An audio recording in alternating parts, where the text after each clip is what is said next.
Have you ever sat back and watched what a few other people may be doing, the extreme success they're enjoying, and at just about the same time feel that maybe success was just slipping through your fingers?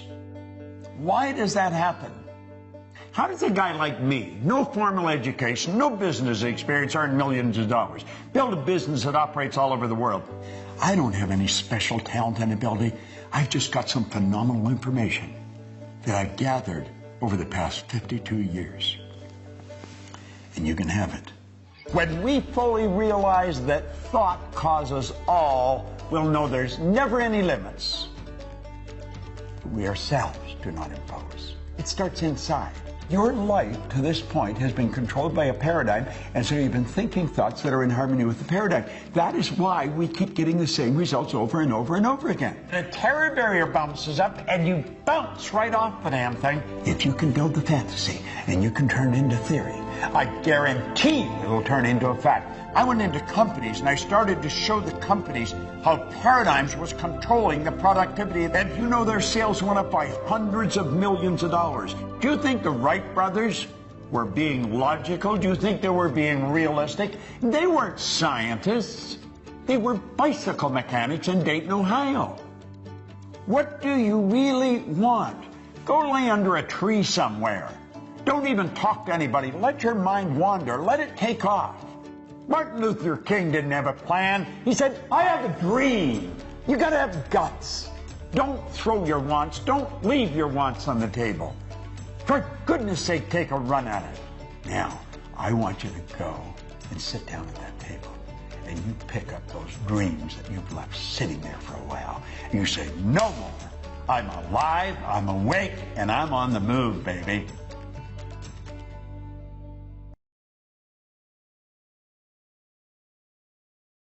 Hello there and welcome. I'm Bob Proctor from the Proctor Gallagher Institute, and I've got some information that I think you're going to enjoy. I'm going to share a bit of a personal story with you and then reveal something that I've discovered that could change your life just like that.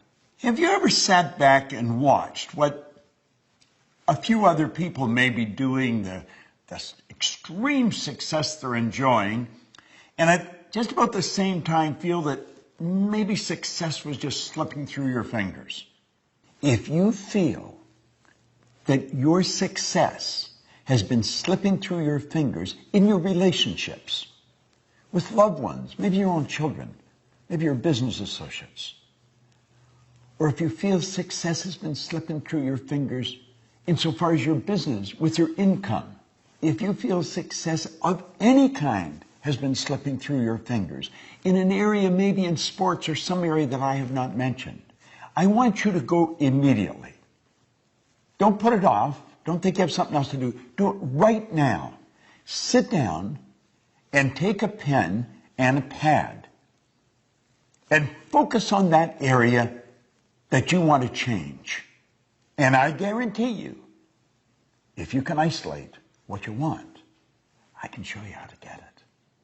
It's so easy to read in the paper, you see on TV. Well, it could be a personality, but it might be a relative or a person down the street, or maybe somebody you went to school with that you really didn't think was that bright, but they're enjoying tremendous success.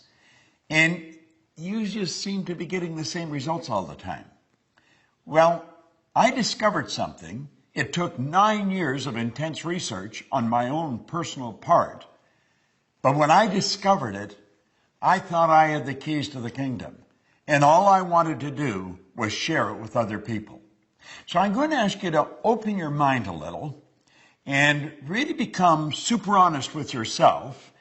And I believe if you do, I'm going to show you how to get results that stick. Now, this isn't a game we're playing. This is a life that we're living. Many, many years ago, when I was a very young man, a man that became probably the best friend I'll ever have gave me this book. Now, this particular copy I've been reading for the past 52 years. It's Napoleon Hill's book, Think and Grow Rich. Now, it's fairly obvious. I've been reading this book for a long time. Pages are falling out of it. The covers come off it. But I stick with it, and I keep reading it. Now, it's not that I'm such a slow reader. It's just there's so much in this book.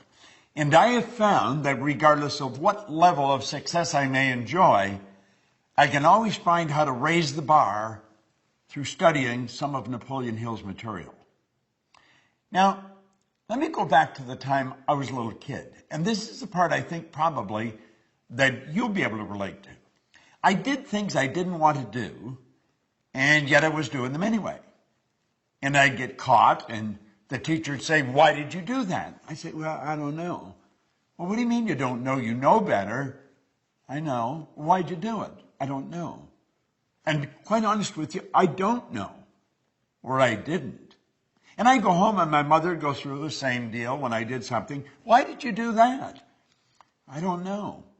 "What do you mean you don't know? You know better." "I know." "Well, why'd you do it?" "I don't know." I remember I was in the Navy and commanding officers say, "Proctor, yes, sir. Why did you do that?" "I don't know, sir." "You know better than that." "I know." "Why'd you do it?" "I don't know." You see, all over the world, there's people doing things they don't want to do. It's giving them results they don't want to get, and they do it anyway. Why does that happen? Why is it that an individual will graduate from a prestigious university with a very beautiful degree and yet not capitalize on it? You see people every day who are absolutely brilliant. You know some. You're related to some. They've got degrees coming right off the end of their business card, and they're not making it. They may be broke. If they're in business, the business is stuck.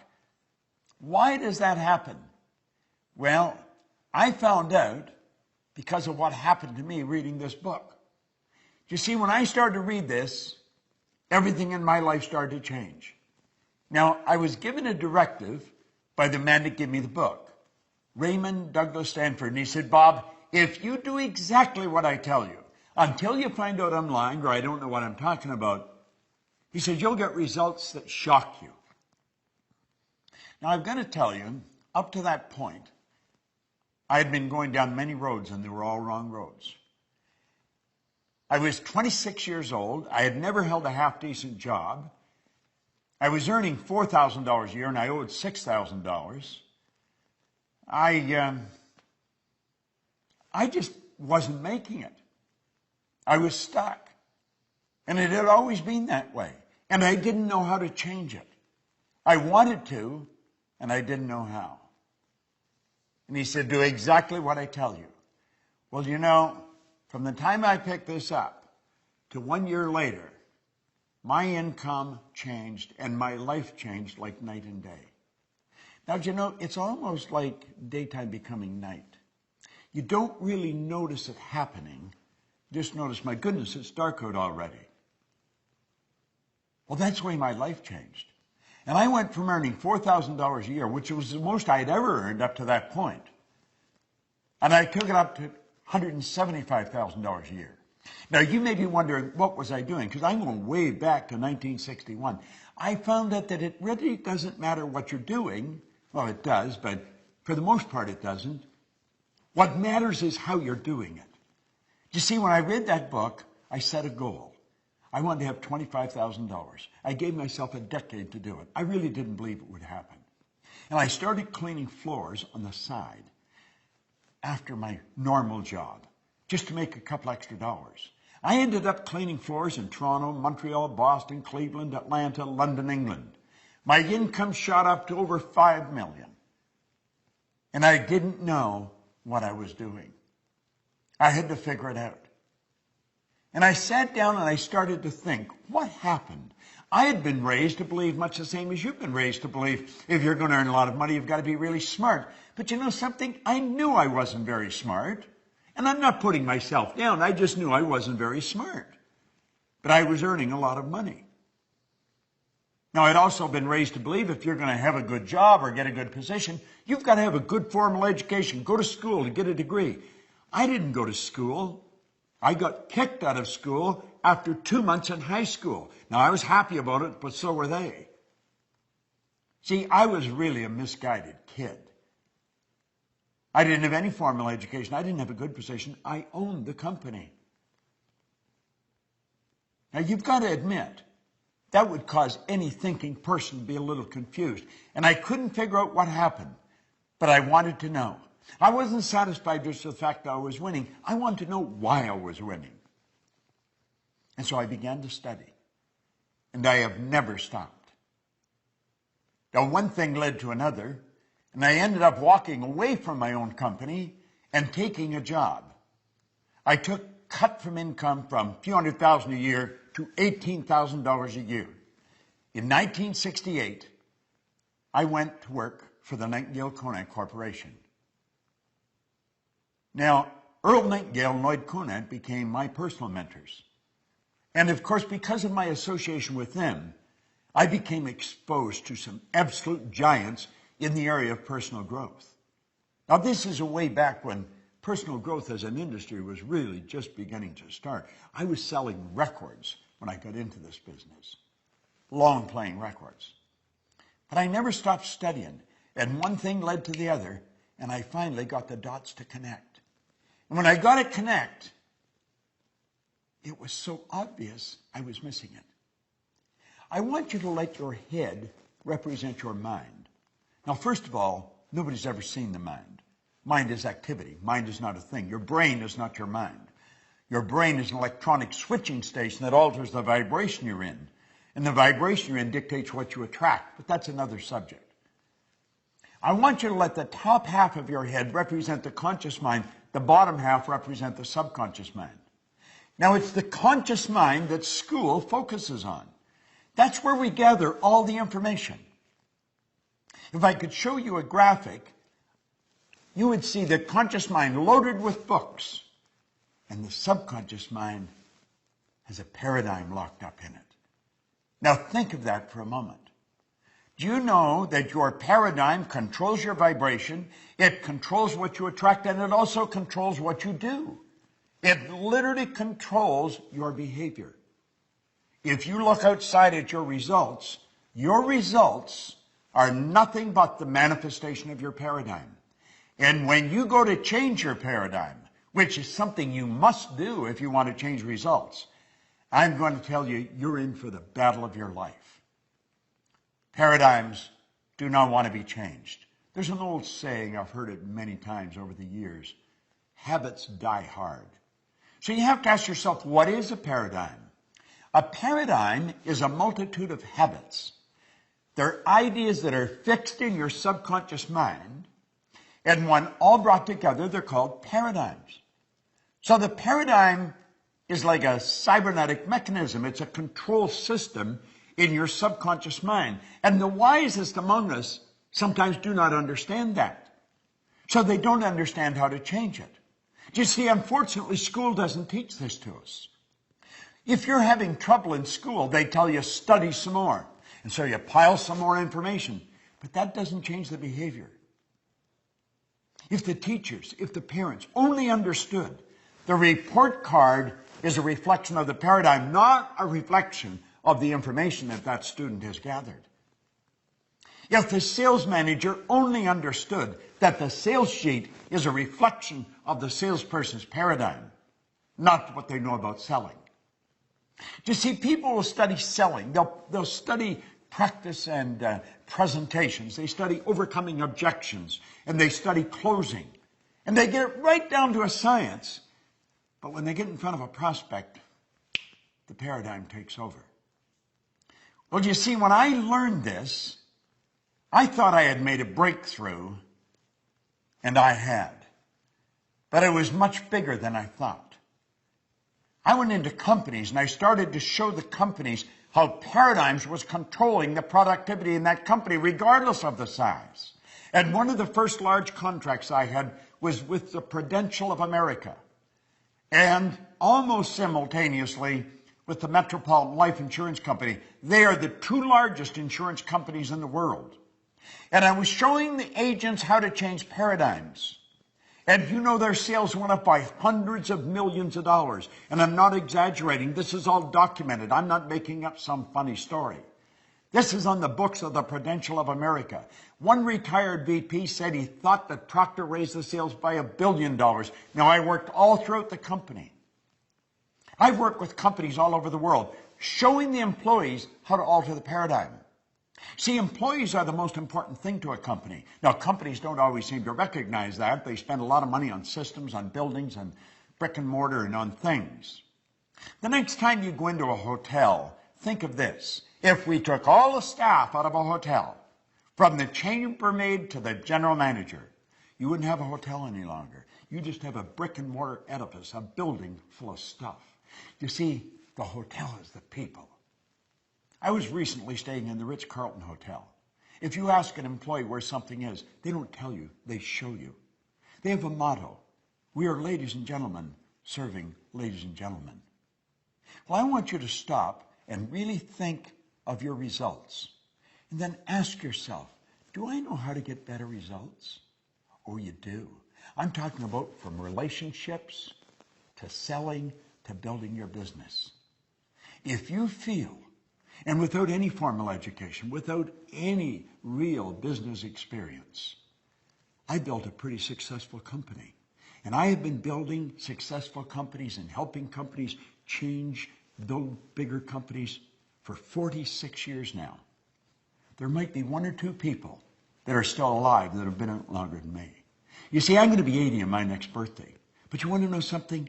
I got as much energy as a person in their 30s or 40s. And I'm going to tell you why. I understand who I am. I understand how to express the higher side of my own personality. See, we don't get energy, we release energy. And desire is the triggering mechanism to release the energy. Well, I can show you. I can show you how to alter the paradigm. I'll help you understand how it was built, because it's genetic. It was started right at the moment of conception, when all of mom's DNA and all dad's DNA came together and formed the nucleus of you. And then 280 days later, you made your great debut on this planet, and you were programmed environmentally. I'm going to show you how to change it. I'm going to show you how to take the knowledge you've already got and compound your results. Turning your annual income to a monthly income, it's doable. I can show you how to do it. I'm not exaggerating, not even a bit. It's shocking when you stop and think about what you're capable of doing. Edison one time said, if we all did what we were capable of, we would astonish ourselves. You know something? I think it's time we started to astonish ourselves. See, at the Procter Institute, we give you information that produces results that stick. It's not a blip on the screen. I feel good, so it goes up, but it comes back down. We're going to show you how to change that automatic pilot that's lodged in your subconscious mind. We're going to show you how to alter that paradigm and how to consciously and deliberately build the paradigm that will produce the results automatic that you seriously want. I just love this material. I absolutely love it. And I love sharing it. I love watching people change right before my eyes in seminars. I don't have any special talent and ability. I've just got some phenomenal information that I've gathered over the past 52 years. And you can have it. If success has been slipping through your fingers, you can stop it right now. And you can produce the results you want, results that stick. This is Bob Proctor. Thank you.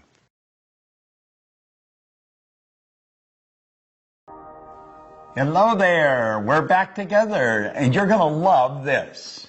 Now, I'm betting that you really liked paradigms. I remember when I first discovered that, I thought I was the only one that knew it. It's such a neat idea. Now we understand why we're not doing what we already know how to do. Now let me ask you something really important. Are you, or maybe a loved one, a family member, somebody that you're very close with, leaving your dreams on the table?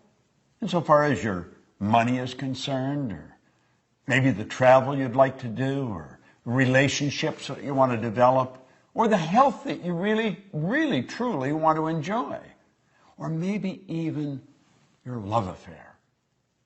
You're missing it. The dream has escaped you. How would you like to know a formula that's as exact, it's exact as mathematics on how to get what you want? See, most people are really extras in their own movie. They look at somebody else and they think, wow, if only I could do that. Well, let me let you in on a secret. You can do that if that's what you want to do. I'm betting that is probably not what you want to do. That's what they want to do. And you know something? If they're doing what they want, you can do what you want, and I can do what I want. See, we're all working with the same mental faculties. We're all working with the same power, and we're all working with the same laws. So it's a matter of understanding how to set and how to achieve goals. Have you ever been really ready to do something and you were scared stiff, and so you backed away and left it back on the table? I know I've been like that. I know a lot of people are like that. Well, if you've done that in the past, or a loved one, you can share this with them. And I would suggest that you do invite some friends in and share this with them, and then sit around as a group and openly and very transparently discuss these hang-ups that we've got, because we've all got them. You're not the only one with them. Now let's stop and think about goals. You know, Thoreau was, he was quite a guy. He said, if a person will advance confidently in the direction of their dream and just endeavor, in other words, you only have to give it your best shot, endeavor to live the life that you've imagined. Do you know what's going to happen? He said you'll meet with success unexpected in common hours. You'll be on your way downtown to do some shopping, and you'll think, I did it. I actually did it. I reached the goal. Do you know the beautiful part about working with goal setting and goal achieving with the right rules by law? That's exactly what happens. You reach the goal and you're motoring at such a speed and having so much fun, you get past it before you realize you've already done it. You're probably off to the next one. Do you know what it is? It's a habitual way to live a creative life that's fulfilling, that really leaves you inside like you've got something. Now, I refer to the system that we use in the Proctor Gallagher Institute. I refer to it as the ABC of goals. Now, you'd say, well, this looks pretty elementary. Well, I'm going to let you in on a secret. It is very elementary. It's just that most people never really learn it. Now, I'm going to talk about the A level of goals as doing things you already know how to do. I had a young guy come up to me one time in a seminar, and he asked me if I'd talk to him about his goal. And I said, sure, what's your goal? He said, I want to get a new car. I said, okay, what kind of a car do you want? He said, I want a new Pontiac. I said, I see. I said, what are you driving now? He said, a Pontiac. Well, you know, some little guard stuff would jump up in my mind. And I said, how old is your car? And he says, it's 4 years old. Well, I said, it's probably time you got another car anyway. You know, I said, how long have you had it? And he said, 4 years. So I said, now, let me get this straight. You have known for 4 years how to get a new car. Yeah? Well, I said, then that wouldn't constitute a goal. Now, that doesn't mean you don't get a new car and you don't get a new Pontiac. You can get a Cadillac if you want. You can get a Maserati if that's what you really want. And you should get a car. But you've known for 4 years how to get a car.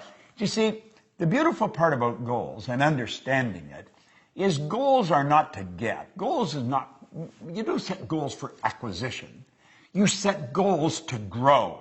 You set goals to reach inside and stretch and go where you've never been. You set goals to take you to a place you've never gone before. And you grow as a human being, and you know something, you never go back. So A-type goals, forget it. Now, let me let you in on a little secret. I'll caution you. Probably all the people you mix with deal with A-type goals. Now, why do I say that? Because we're attracted to people that are on the same frequency as us, that are in harmony with us. We talk about the same things. We like about the same things. So when you go for that new goal that's beyond the A-type goal, they're not going to support you. It's not that they don't love you. It's not that they don't want you to win. They don't want you to leave. That's right. They don't want you to leave, and you're going to leave. You're going to raise your consciousness, and you're just automatically going to attract a whole new world into your life. So where do we go if we don't do A-type goals? Well, you go to a B-type goal. Now, many of the people that really think they're shooters, they're really making it happen, they're going after B-type goals, and this really doesn't cut it. It really doesn't cut it. You know how I said in paradigms you got all this knowledge, but you're not using it? Well, that's true in the B-type goals too. See, the person that's after the B-type goal, they pay attention to what's going on in their life. They know how much money they've got in the bank. They know how much is coming in. And they're pretty accurate when they survey their world. I'm talking about their material world and their social world of, him and her and it and them. The people that they could go to for support. And they've got to have a plan. The plan has to be right on the money. Now, they think if this happened, and if that happened, and if she did this, and he did that, and if that money come in like I want it to come in, if all these things happened, then I could do that. And so reluctantly, we say, that's the goal. You'd say, well, is that really the right goal? No. Why not? Well, because you already see how it's going to happen. So in that respect, it's much like an A-type goal. You've got to stretch a little bit, but you know if everything falls in place. Now, I'm going to tell you something else. There's no inspiration in a B-type goal. And you're going to have to be inspired. But you don't get inspired going after a B-type goal. And your old buddies, the A-type people that you're always with, they're not going to support you because they don't want you to leave. So we got no support, and we've got no inspiration. Now, what's the next? The next is a C-type goal. See, the C-type goal, that's what I really want. When you sit and you daydream, you may have a couple of drinks in your mind, whoo, and you're off on a trip somewhere. If only we could do that. If only we could do. And you're fantasizing. But you see, there's a problem with fantasizing. You have been told you don't fantasize. That's not being realistic. It's totally illogical to think that you can do that. Well, that's pretty interesting, It really is pretty interesting.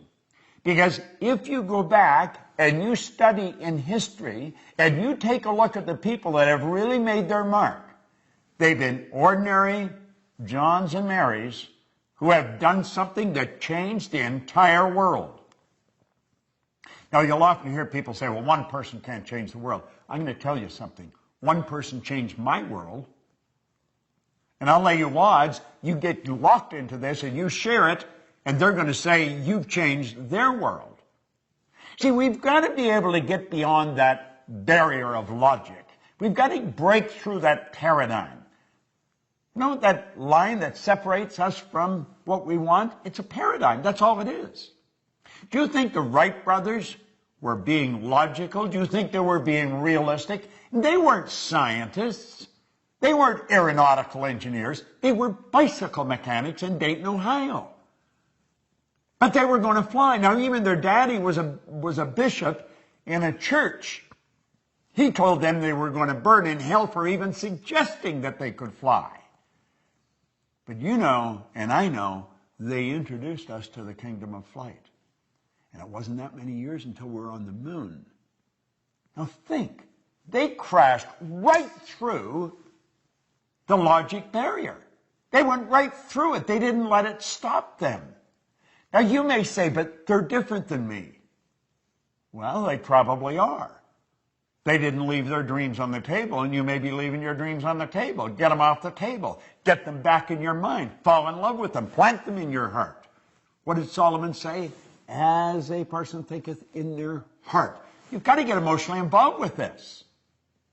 How does a guy like me, no formal education, no business experience, earn millions of dollars, build a business that operates all over the world? I do it because I don't let logic stop me. I'm not afraid of losing. Now think, what do you really want? Go lay under a tree somewhere. Don't even talk to anybody. Let your mind wander. Let it take off. Go to the land of imagination. Think about it. Let your mind wander. Go right through the terror barrier that we call logic. I'm going to teach you something about the terror barrier later, but I want you to stop and think of what you want. I had the very good fortune of working with Sir Edmund Hillary. Now, you might not even know who he is, although he hasn't been gone very long. He is the guy that was the first person to stand on top of the world. He was the very first man to stand on the top of Mount Everest, along with Tenzing Norgay, his Sherpa guide. So you know the beautiful thing about them, this little side deal, neither one of them would say who got there first. Tenzing Norgay didn't say. Edmund Hillary didn't say. But they were the first, Hillary and his Sherpa guide. Now, Ed Hillary was a beekeeper from New Zealand. He was a beekeeper down in Auckland, New Zealand. Where did he get the idea that he could do something that has never been done before? People died. There's people encased in ice up there. They're never coming down. They've tried to do this. They've been trying to do this for centuries. Just like the Wright brothers, there's people trying to fly for centuries. But you know the strange thing about it? Ed Hillary went up there in 1951. He failed. He went back in 52. He failed. Now, there's people around him saying, you've got to be out of your mind going back there. You're going to kill yourself. But in 1953, he stood on top of the world. I had the pleasure of working with him on a couple of occasions, and the only difference in Ed Hillary and myself that I could see was in his size. He was a big man. You say, but I'm not like Hillary, and I'm not like the Wright brothers. You're exactly like them. You're exactly like them. There's a spiritual power within you that's perfect. Your spiritual DNA is perfect, and it's forever seeking expression with and through you. That's why you want things. Don't throw your wants. Don't leave your wants on the table. For goodness sake, take a run at it. Go sit down at that table. Get a pad and a pen out and start thinking, what do I really want? I want to be financially independent. That's something all thinking people want. I'm going to tell you something. When you have no money problems, you'll be amazed how much free time you have. You see, in this program, we talk about wants. We're not talking about what we think we can do, and we're not talking about what we've done in the past. We're talking about where we're going, what we're going to do. What do you want? I guarantee you, if you can describe it, if you can see it in your head, you can hold it in your hand. That's exactly the way it works. Napoleon Hill, my mentor, he said anything the mind can conceive and believe it can achieve. Now, you may not believe you can. I guarantee you stick with us and you keep studying what I'm sharing with you, and you'll change your beliefs. See, I found out that was one of the keys in my success. I changed my belief. See, our belief system is based upon our evaluation of something. And frequently, if we reevaluate a situation, our belief about that situation will change. There's a 3-step process for goal setting and achieving. It's fantasy, theory, fact.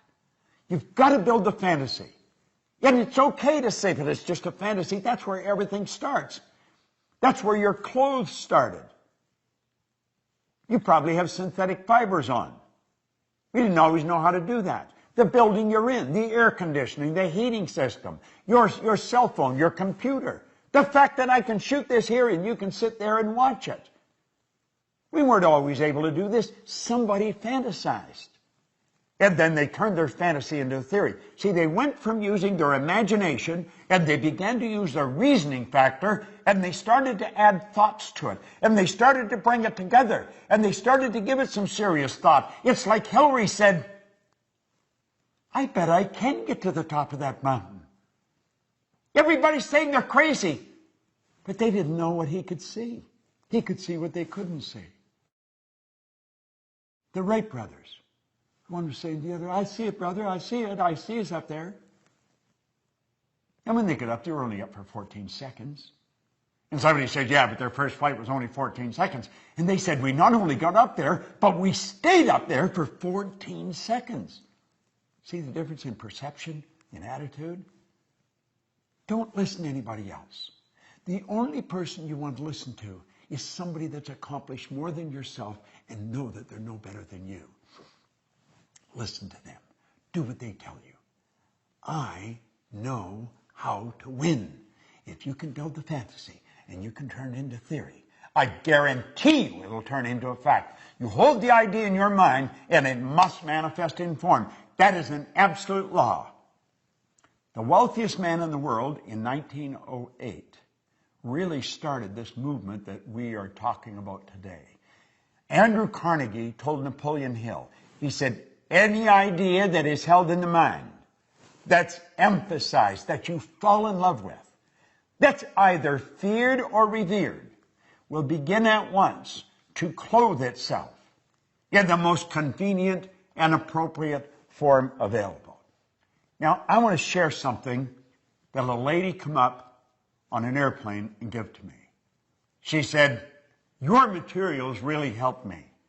I want to give you something that's helped me, and it'll probably help you. It's a wonderful quote, and no one gets credit for it. Said, blessed are the humans who look for unseen things that are intuitive, but not yet accepted into the reality of life. The intuitive is the feeling part of you, the part that can see something nobody else can see. You see it in your mind. It's never been accepted into the reality of life by you or any of your friends or relatives or loved ones. But you can see it. You wouldn't be able to see it if you couldn't get it. Blessed are the humans who look for unseen things that are intuitive but not yet accepted into the reality of life. Now listen to what he says. They will be rewarded with knowledge and wisdom and will become the forerunners of the newest sciences on the planet. Do you know something? There has been over 1,000 people go up Mount Everest since Ed Hillary did. I get on a plane now to fly to the other side of the world, and I go to bed. That's right. I go to bed. They've even got a bed, and they give me a duvet to cover myself. And they ask me if I'd like breakfast when I wake up. God bless the Wright brothers. God bless Ed Hillary. They're no different than you or me. Don't let the fact that you don't know how to do it set the goal. In fact, if you know how to do it, it's probably no good. It's got to scare and excite you at the same time. Now, I want you to go and sit down at that table, and you pick up those dreams that you've left sitting there for a while. And you say, no more. I'm alive, I'm awake, and I'm on the move, baby. There may be no one that understands, but I understand. And you write out your goal in the present tense. I am so happy and grateful. Now that, and describe it. And I'm going to come back, and I'm going to share something with you that most people never know. I'm going to teach you about the terror barrier. And when you get that, along with the paradigms in this one, I'm going to tell you, baby, you got results that stick. Don't let it slip through your fingers. Don't leave it on the table. Claim it. It's yours. This is Bob Proctor. Thank you.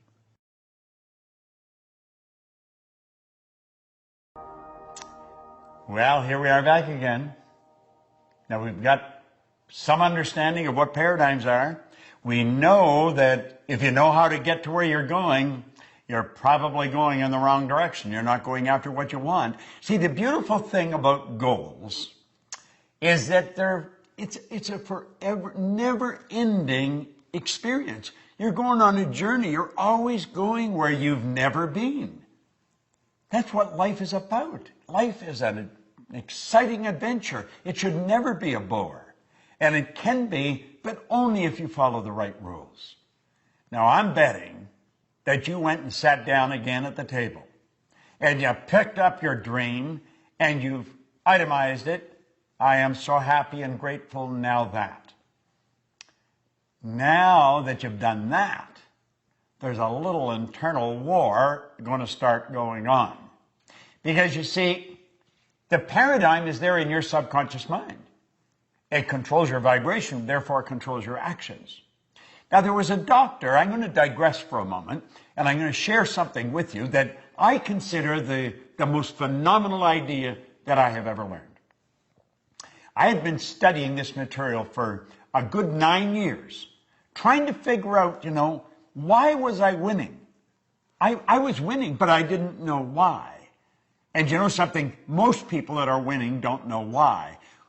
Then I was what you call an unconscious competent. I was competent, but I didn't know why I was. I was winning, but I didn't know why. Therefore, I had something that was non-transferable.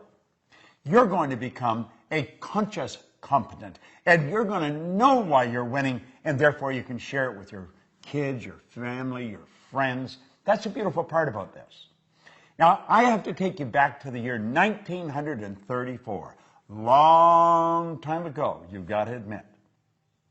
There was a doctor by the name of Truman Fleet in San Antonio, Texas. And he was actually appalled at the state of the healing arts. He said, we're not going about this. We're not doing this right. He said, we're treating the symptoms of disease. We're not treating disease at all. When you operate on the body or you're asking them, how do you feel? You're treating symptoms. You're not treating the cause of problems. Yet he said, everything originates in the mind. U.S. Anderson wrote one time, when we fully realize that thought causes all, we'll know there's never any limits. We ourselves do not impose. It starts inside. He said, we've got to heal the body, mind, and the soul. We've got to heal the whole person. And he said, nobody's ever seen the mind. Ever. The mind is not a thing. Now, most people, when they think of the mind, they actually think of the brain. You might be doing that right now. But that is not the mind. See, the brain is part of the body, a very important part of the body. In fact, that's where the electrical control system is set up for your entire being. This body is a magnificent machine. It's controlled by the mind that sets off the central control system we call a nervous system. Do you know that your nervous system, the electrical system in your body, would make the electrical system in a supercomputer look like a toy? Now, when I get into this, you may think, God, I'm never going to learn all that. You don't have to learn all that. I just want to lay some basics for you to help you understand what I'm going to tell you. And Fleet said, if we're going to help people, we've got to have a picture of the mind. So he said, this is a picture of the mind. Now, I think that's the greatest idea I've ever learned. That's called the stick person. And you'll see the big circle at the top has a line right through the center. On the top half of the line is the conscious mind. And on the bottom half is the subconscious mind. Now, the subconscious mind and the conscious mind working together express themselves through that small circle in the bottom that we call the body. The body is the instrument of the mind. Before the body does something, it has to happen in the mind. We're working from a higher to a lower potential. There's a power flowing to and through us that has no limits. The only limit placed on the power is the limit that's placed on the form through which it's flowing. It's something like electricity. Look at a light bulb for a moment. That is not electricity. That's the expression of electricity. See, the only limit placed on electricity is the limit that's placed on the form through which it's flowing, namely the transformer or the bulb. If you want more light, put in a bigger bulb. Well, if we want more action, plug in a bigger idea. Now, he said, this drawing represents the mind. The top half represents the conscious mind. The bottom half represents the subconscious mind. And the small circle represents the body. Now, I'm going to take the conscious mind off for a minute. Now you just have the subconscious. That is how you arrived on the scene. Your subconscious mind was wide open. Your subconscious mind has no ability to reject anything. Whatever you turn over to it, it will accept. You see, as a little baby, you arrive on the scene like that. That's how language is learned. That's how you pick up all the idiosyncrasies of the people around you. Now, there was genetic conditioning prior to you arriving on the scene. That's why you look so much like your relatives. But then you arrive, you learn the language of the people that surround you. If there's 4 or 5 languages spoken around you, you learn all 4 or 5 languages. There's many places in the world where babies learn 4 or 5 languages before they even go to kindergarten. But as you start to get towards time to go to school, the psychic barrier starts to come up, and the conscious faculties begin to develop. And that's when you start thinking for yourself. But you see, what to think has already been programmed. See that X in the subconscious mind with a puffy little cloud around it? That's the paradigm. And of course, that puts the body in an X-type vibration. Now there's a power flowing into your consciousness. It never stops. And as the power flows in, you build ideas. And what kind of ideas you build? X-type ideas. Why? Because they're in harmony with the paradigm. If you start to think thoughts that are not in harmony with the paradigm, it causes quite a bit of discomfort. Now think. If you've never jumped out of a plane, go up in a plane and contemplate jumping out of it. You'll start to feel very uncomfortable. You see, it's not an X idea. It's not an X idea. Now, it could be that you get involved with that, but not as long as you're thinking X-type ideas. Now, do you see, your life to this point has been controlled by a paradigm, and so you've been thinking thoughts that are in harmony with the paradigm. That is why we keep getting the same results over and over and over again. There's no secret to this. It's predictable. If you watch people, you'll watch how they move. There's habit patterns being expressed, behavioral patterns that's producing the same result. Now let's move this ahead. I call that state bondage. Now we're going to move ahead, and we're going to move into a state that I call reason. Remember I said that power flows in and you can make anything out of it you want? Well, there's a why idea floating out there. What is the why idea? The why idea may sell the house and move to another country. The why idea may quit the job, start your own business. The why idea may bet everything you've got on yourself and your ability to start and build a business. That why idea is one scary little sucker. But you know something? As long as you keep it in your conscious mind and just think about it, everything's cool. And you see, while your dream was on the table, everything was fine. It's something you looked at every now and then. You were capable of seeing it and thinking it, but you never really got emotionally involved with it. That's why it stayed on the table. The idea came to your mind off and on, but it slipped through your fingers. And that's what happens with most people. Success is slipping through their fingers. It lands and lays and stays on the table.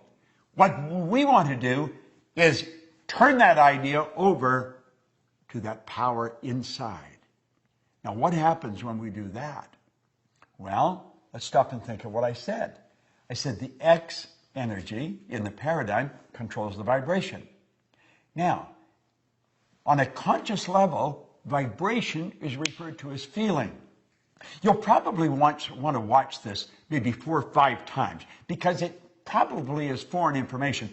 And as you watch it 4 or 5 times, you'll say, damn, that makes so much sense. And it really does because it's the truth about what we're doing. Well, the X energy causes us to vibrate the way we're vibrating. And if somebody says, how do you feel? You'll say, pretty good. Well, I don't feel too good. What you're really saying is, I'm in a great vibration or I'm not in a very good vibration. What happens when you're not in a very good vibration? You're emotionally involved in a negative idea. See, your subconscious is your emotional mind. Now, if you go to turn that why idea over to the subconscious mind, which is what you have to do if you're going to act on it, all hell breaks loose. Now look at this. When you do that, when you take the why idea and you turn it over, you're going to find that worry, fear, anxiety strike, bang!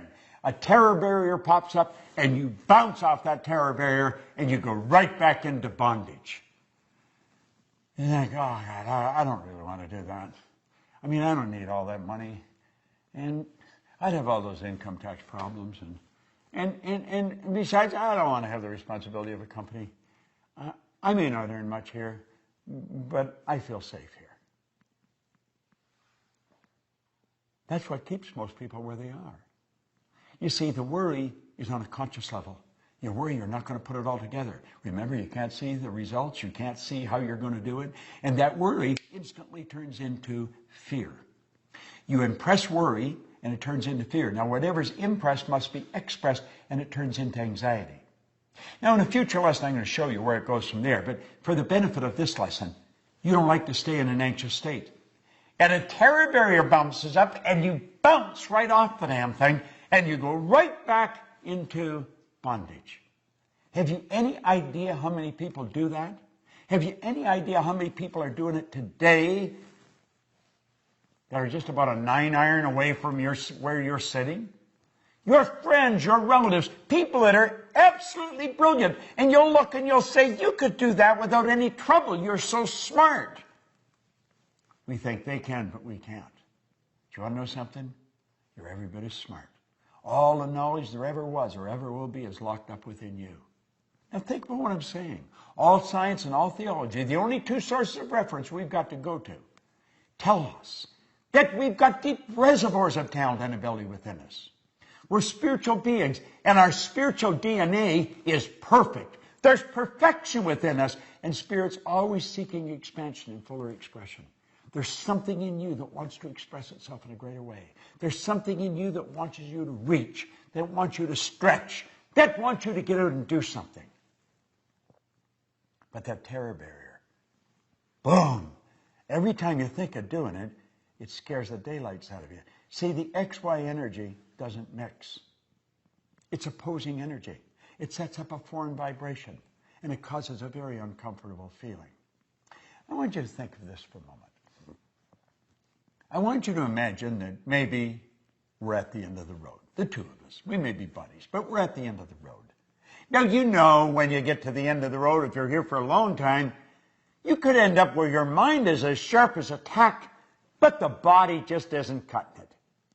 And they may have us tied in a wheelchair so we don't fall out, or in a crib bed, because there's no strength in the body. It's depleted, but our mind is sharp. So all we got to do is sit there. Wouldn't it be a terrible thing to reflect back on all those dreams we left on the table?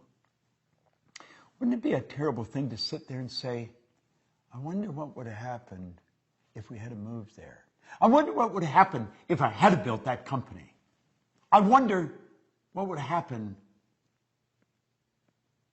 But I can't go back. If only I could go back and do it again. If I had known just how short life really is. If only. Wouldn't it be much better to sit there and relive all the big moves we made? Even the big losses would be exhilarating to relive them. Wouldn't it be wonderful to go back and relive the dreams that we conquered? Oh my goodness, I think that would be great. Well, you see, you've got a choice. And you can go crashing right through that terror barrier. Joseph Campbell said, the cave we feared enter holds the treasure that we seek. Now, you see, you've got it within you to just say, I'm going for it. See, on the other side of the terror barrier is freedom. And you know that's what we seek? If you go to Washington, D.C. in the United States of America and go visit the Korean Wall, in honor of all the Americans that lost their life in Korea, you will see carved into granite, freedom is not free. You don't have to know how to get there, and you don't have to have a plan. Martin Luther King didn't have a plan. He said, I have a dream. You see what I'm saying? You just have to know the first step of action that's necessary. That's all you have to know. You got to have guts. And you know something? The more understanding you have, the more guts you will have. When you go crashing through that terror barrier, the fear doesn't leave, the uncomfortable doesn't leave, but through the repetition of impressing the why idea over and over and over, it eventually leaves. And you build a new paradigm. And then you start the same journey over. But you're starting it from a different place. Where you started here, now you're starting up here. And you've got all the experience. Personally, when I set a goal, if it doesn't scare the daylights out of me, I know it's no good. Now, I don't want to waste my time. Because I know that there's only so much. I don't know how much there is. But I want the time to count. I want to know exactly what I'm doing. I want to know exactly where I'm going. And I want every day to be an exciting adventure. Now think, how do you really want to live? Do you want to leave those dreams on the table? Is that really what you want to do? Do you want to get to the end of the road and reflect and say, damn, if only I had known? Well, now you do know. Now, it doesn't matter if anybody else knows. I know, and you and I can become connected. You don't have to let your dreams slip through your fingers. You don't have to let them lay on the table. And you know the beautiful part about it is, neither do your friends or your relatives or your kids. Do you realize when you learn this, you've got something that's transferable that you can give to their children, and the breed will just improve to no end. No one in my family ever went to school. So when I was 15 or 16, they said, are you going? No, I'm out of here. That was accepted. That was part of the paradigm. I started to study this material before any of my children were born. I didn't ask them if they were going to go. I just changed one question. Where are you going to go? Do you know something? They all went to school. Isn't that strange? It's so strange. Now you may wonder whether your friends and relatives and neighbors are going to accept you. Probably not at first. They'll think you're a little crazy. But Edison's relatives thought that. The Wright brothers thought that. Hillary's brothers and sisters thought that. I went to dinner with my sister and her husband, and my wife's sister, and Gina, and her husband, on my birthday here just 2 or 3 weeks ago. And my sister and we're very loving, but we're not really close. She's very busy running a business, and I am. My brother and I, he's in Southern California, I'm in Toronto. So although we stay in touch and, we love each other, we don't spend a lot of time together. We're very busy reaching our own goals. And Helen said, Al and I sat in Florida and we talked about you. And we talked about the change that's taken place in our family since you picked up Think and Grow Rich. And we realized none of us, our kids, no one would be living the life we're living if you hadn't gone for that goal, Bob. And she and Al had a plaque made and engraved, and they gave it to me for my 79th birthday. Said they were going to do it on my 80th, but they thought, no, we better do it now. I said, what do you think, I'm checking out? And I phoned my brother in Southern California. I was in Toronto, and I was thanking him for it. He said, yesterday was the 4th of July, Bob, and all the kids and all the grandkids and everybody was here. And I read them what was on the plaque that Helen was going to be giving you. And I told them none of them would be enjoying the life they were enjoying if you hadn't stepped out and bet on yourself.